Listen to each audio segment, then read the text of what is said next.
Spike in cases in California. LA's mayor predicting this could be the week of a massive surge. Governor Gavin Newsom, like so many others, in desperate need of ventilators. He says 170 arrived broken in a recent shipment.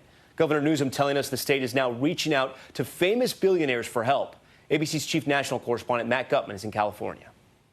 Tonight, major cities in America bracing for that onslaught of patients. In California, the number of ICU patients more than doubling over the past 48 hours.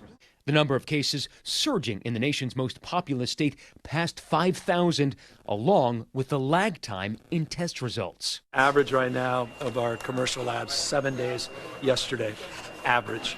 We're seeing some as many as 12 days. That's unacceptable. Los Angeles, the epicenter, with more than 1,800 cases and more than 30 deaths. The mayor warning LA could look like New York within days. Here in Silicon Valley, a Herculean effort to get mothballed ventilators from the federal government stockpile up and running. This hive of activity you see behind me, every one of these technicians is actually fixing one of these faulty ventilators.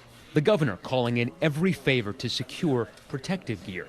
Where are you sourcing 101 million?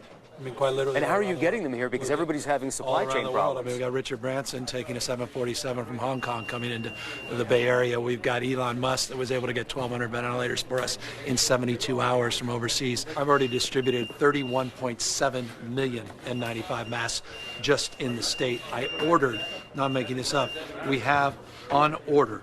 We wrote a check for 101 million. At the start of the crisis, the federal stockpile only had 13 million such masks.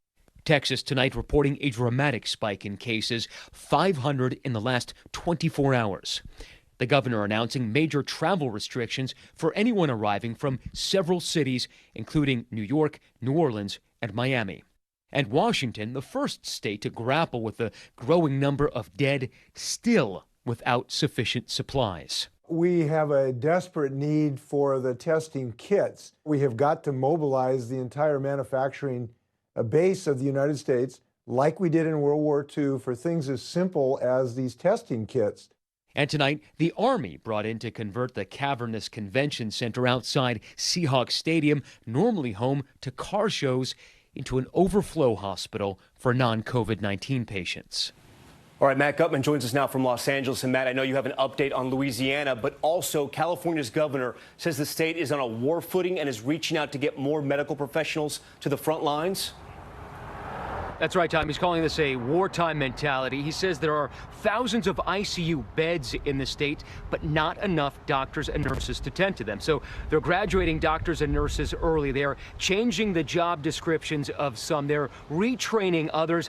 And to that sliver of good news out of Louisiana, the governor there saying they're seeing a decrease in the rate of infections. Still, he says the state is playing catch up with the virus.